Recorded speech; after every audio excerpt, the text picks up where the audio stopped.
Well, good morning and welcome to Trade Talk. My name is Andrew Gelfuso, and this program is produced and brought to you by the World Trade Center, Washington, D.C., in partnership with the World Trade Center, Dublin. The World Trade Center, Dublin provides businesses across Ireland with new trade opportunities and assists companies that want to enter the Irish market. The World Trade Center, D.C. is the trade promotion office at the Ronald Reagan Building and International Trade Center. Together, we're part of the World Trade Center Association, a nonprofit apolitical association that has a global community of 300 member centers in nearly 100 countries around the world. Normally, we would be filming today at the Trade Center, but due to COVID-19, we're working remotely from the DC, Maryland area. I'm joined by an esteemed guest today, Ambassador Craig Allen. Ambassador Allen, you're the Senior Commercial Officer in Beijing, where you rose through the ranks of the Foreign Service at the Commerce Department. You were the Senior Commercial Officer in Johannesburg. In 2012, you became the Deputy Assistant Secretary for China at the International Trade Administration. In 2015, you were appointed U.S. Ambassador to Brunei by President Obama, and currently you serve as the President of the U.S. China Business Council. It's truly a distinguished background, and I'm so glad that you have some time to speak with me today about China trade. It's an important and complex bilateral relationship, and we're very glad that you're here. Thank you.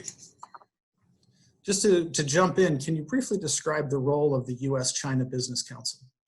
The role of the U.S. China Business Council is actually very simple. It is to advocate on behalf of American businesses in China. China is an enormous market, and we have tremendous investments in China.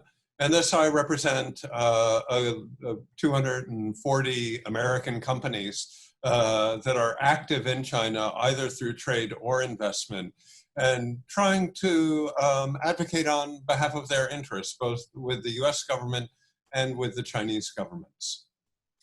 Can we talk a little bit about COVID-19? I'm curious if you could expound on how the pandemic has affected the relationship between US and China.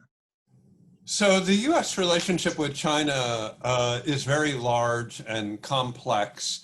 And there are many problems associated with that relationship. And I regret to say that COVID-19 has exacerbated almost all of those problems. We see that on the national security front. We see it certainly on the human rights front. And we see it also on the trade front. So trade and investment is continuing. The Chinese market is really coming back in a very robust manner to a more normal vibrancy and vitality. But COVID-19 has made the political overarching environment between the two countries yet more complex and I would argue quite dangerous at the current time. We thus far have not seen a tremendous fallout from COVID-19 on the trade flows back and forth, but it's certainly not out of the question that could happen in the future. Do you think that China should have done more to contain the outbreak of COVID-19? COVID-19, we have to recall, is a nouveau virus. It is new to the human race. And it is therefore not surprising to me anyway that it took the Chinese side quite some time to identify this as a nouveau virus. And secondly, to determine what exactly should be done about it. Those are very complex scientific decisions that quickly became public health decisions, which quickly became global relations decisions. And certainly it could have been done better. And I think that if we were to have a replay, it would be done better. China's relationship with the WHO is also complex, and the WHO works on behalf of its members, and China is one of those members. And thus, the communications did not flow as smoothly as we would have wished, as we would have hoped and expected. But I think that to a certain extent, that is the nature of a nouveau virus, where we're, even till today, wrestling with what we are dealing with. And that was so much more true in December, January, and February of 2020. You mentioned the World Health Organization. What's the impact of the U.S. withdrawing from the WHO, and does that benefit China?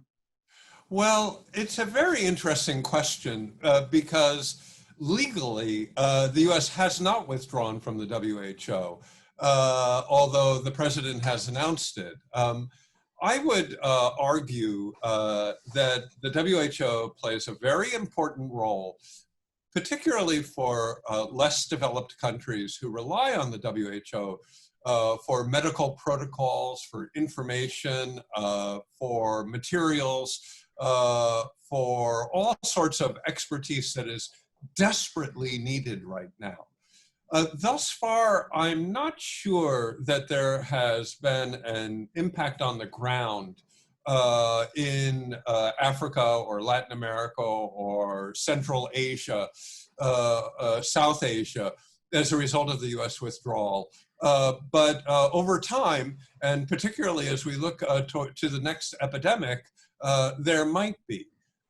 Certainly, the very precipitous US withdrawal from the WHO does not help the American reputation, particularly in the third world, which again is very reliant and I would even say dependent on WHO information and expertise in the face of what is a once-in-a-lifetime epidemic. Has the epidemic made it more difficult for the U.S. China Business Council to preserve that commercial relationship and see it flourish between the U.S. and China?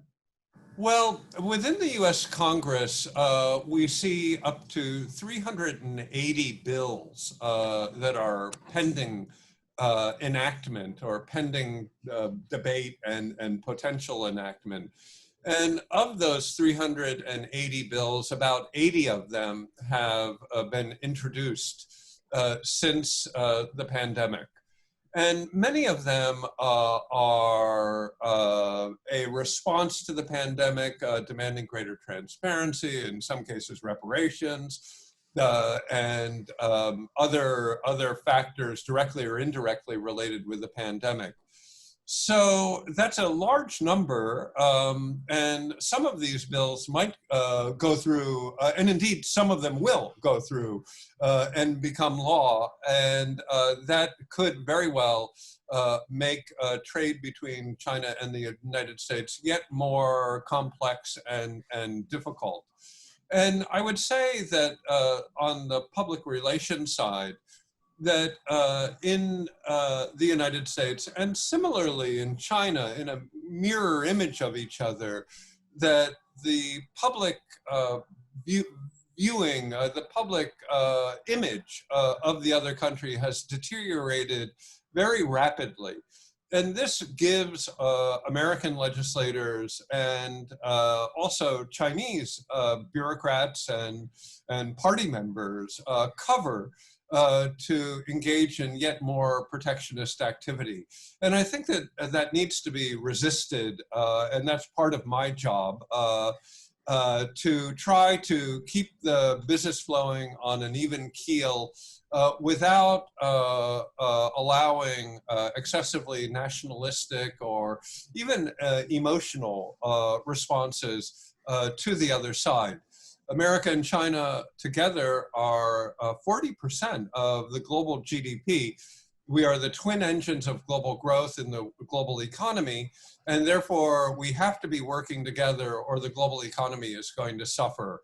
And there's no good reason that I could see that we cannot continue a robust trade and investment relationship as we've had for many, many years. Let's remember, this relationship goes back 250 years. So there's nothing new.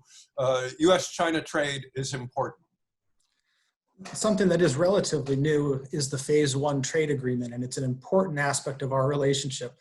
Can you give us a status update on the agreement? So the Phase 1 agreement signed by President Trump and Vice Premier Liu on February 15th is being enacted in full by both parties. Very recently, USTR Robert Lighthizer has indicated his satisfaction with China's implementation of the agreement. And the Chinese side have indicated over and over again that they intend to fulfill the requirements of the agreement in full. Now, that said, it's useful to disaggregate the agreement into two halves. One, if you will, a more traditional trade agreement associated with intellectual property rights, approval processes for agriculture, and market access, particularly for financial services firms. So more process-oriented things. And all of those commitments by the Chinese side have been implemented very efficiently. Now, in some cases, there are questions and we're waiting, and it's not, there are lacunae that are not completely resolved. But I think overall that the US government and US businesses are happy with the implementation thus far. There is a second half of the agreement, however, that is called by the trade negotiators trade promotion or export promotion. And that is very untraditional, unique, and it is associated with very specific targets for increases in US exports of services, agriculture, energy, and manufacturing. That part of the agreement is more complicated. And I would say, looking at only that part of the agreement, the agriculture side is going reasonably well, with dramatic increases in American meat, chicken, and other agricultural products to China. But because of COVID-19, we're having more problems on the manufacturing side. Energy is has unique problems as a result of very low prices on a global basis for oil and natural gas. And even if one were to have the volumes that we had hoped for, we're not going to have the value that was anticipated. And I would say on the services side, we see something analogous, but yet different. Many of America's top service exports to China are travel and tourism and education. And because of COVID, there's virtually no travel between the United States and China currently. And thus, it's hard to imagine how we're going to smooth this out, particularly if COVID continues to be our dominant reality for the next weeks and months ahead. So we shouldn't be expecting a Phase 2 anytime soon, I take it. Well, I think that both countries are fully dedicated to Phase 1 implementation, and the business community really applauds that focus. Phase 2 negotiations, I think, at a bare minimum, are going to have to wait until the post-election season. And at that point, hopefully we'll be in post-COVID as well. We could take a real serious look at Phase 2. I'd like to, Phase 2, some commentators are saying it will never happen. It's a pie in the sky. I would disagree with that. The first comment I would make is that it's not black and white, it's not on or off, it's not all or nothing, not at all. It's about compromise, and it's about making incremental progress on the Phase 2 issues, which are in both countries' interest, be it state-owned enterprises, be it subsidies, transparency, technology policy, or cyber policy. And all of those are difficult issues, but we can make incremental progress, and we should make incremental progress on all of them.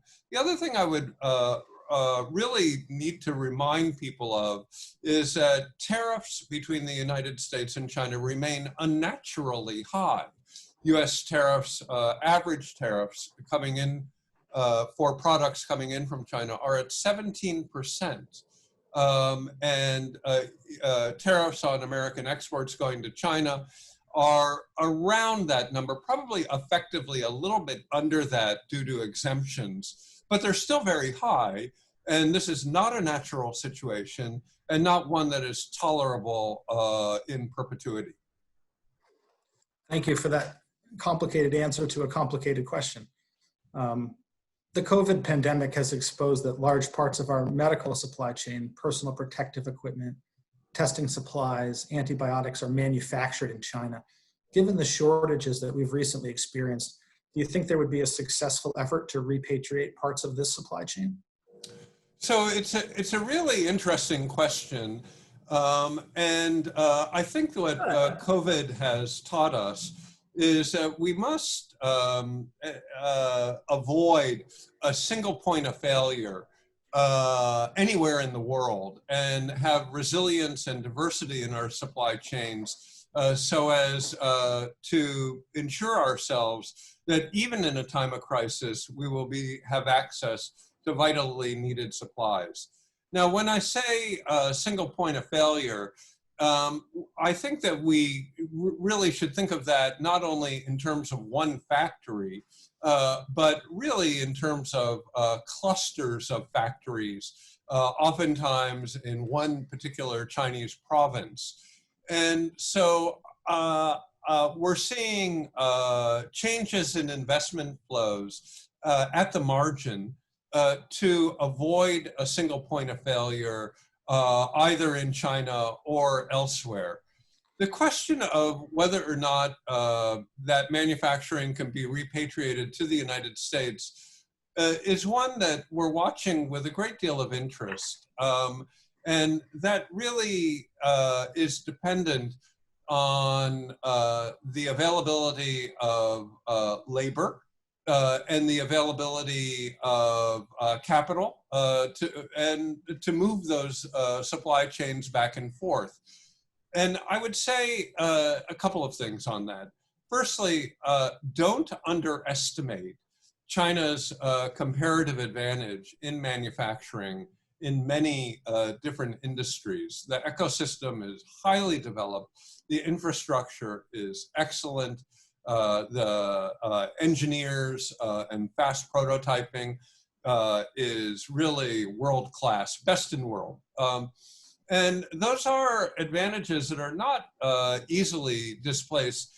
And we American companies have to be very concerned about changing supply chains and moving them for purposes of supply chain diversity if they lose efficiency. If they lose efficiency and have to increase costs as a result of that, they're going to lose market share, not only in China, but in Europe and around the world. And so this is a devilishly complex question. And I'm assuming that you're going to see changes at the margin, but certainly no abrupt changes. One thing that my companies are all doing is doubling down on investments in China for China and in China for Asia, even while they may consider repatriation of some supply chains for continuity's sake to the United States, to Mexico, to Canada, or elsewhere. So it's a devilishly hard question, and one where I believe that we're seeing an acceleration of previously existing trends, but not a dramatic or abrupt shift from the pre-COVID era. I want to switch to Hong Kong for our next question. As you know, a very large export market for the US, an important trading partner. Is one country, two systems still possible for Hong Kong, given recent activity and the recent security law that's been passed from Beijing? Well, I think that there are two answers to that question. Beijing has responded to that question with a enthusiastic and affirmative, absolutely yes, that one country, two systems remains very firmly in place as a result of and is indeed furthered by the national security legislation. The other answer that we have heard, certainly from Secretary Pompeo, but also in the UK and indeed in much of the rest of the world, is that the structure of one country, two systems has been dramatically changed. And the one country part of that strengthened and the two systems weakened. I think that when one looks at this in terms of Hong Kong and specifically what is happening on the ground in Hong Kong, I think that where we really need to look is at the interaction between increased police presence and intelligence and perhaps military Chinese presence in Hong Kong and how they interface with the Hong Kong judiciary. The Hong Kong judiciary is based on a common law system inherited from the UK, an excellent judicial system, and excellent rule of law. And I think that it's a legitimate question to ask, will that be, how will that be changed with the increased presence of Chinese national security forces in Hong Kong? We are told by the Carrie Lam and the Hong Kong government and the Beijing government not to worry about that. I think that many companies are worried about that. And some of them are considering adjustments of their presence in Hong Kong. But we have to remember also that Hong Kong is very robust. It has a unique culture. It has its own personality that is not going to go anywhere. And Hong Kong has had many challenges in its history, and it has risen above them. And I have no doubt that Hong Kong will change, but I also have no doubt that Hong Kong will remain very vibrant and important in Asia and between the United States and China, even as that business relationship adjusts and changes to a new reality on the ground. I think that the best way of looking at this is what's good for the people of Hong Kong. What helps Hong Kong? How do we work together to preserve that unique identity? And I think that both governments should really keep the people of Hong Kong in mind as we make decisions concerning our relationship, which affect them. Ambassador Allen, could you give an update on the race for 5G? What's the latest? Well, I am certainly not a technologist, although I do have a teenage daughter who helps me. But let me say that the export controls and the identification of additional Chinese companies to put on the Department of Commerce's so-called entities list has profoundly adjusted supply chains and global commerce in the telecommunications and the semiconductor space. So about a month ago, the U.S. Department of Commerce issued a number of rules that have affected American suppliers of semiconductors and software to Huawei in a quite profound manner. And in addition to that, the Department of Commerce is reflecting on China's civil-military fusion policy so as to try to restrict any technologies from going directly from U.S. Civilian to companies that may turn it over to the Chinese military. So on the high-tech side, we're seeing a reshuffling of supply chains and a reshuffling also of global investments that are slow to start, but might be quite profound over the longer term. One of the pieces of legislation that I referred to before, Andrew, was the CHIPS legislation, which is currently being supported by very strongly in the U.S. Congress. And it would provide subsidies in the $20–30 billion range to American semiconductor firms and to universities and laboratories in the semiconductor area. And this is really in response to subsidies offered by the Chinese or Israel, Taiwan, Korea, Japan, and really to make a more level playing field. It remains to be seen whether or not subsidies will really be effective.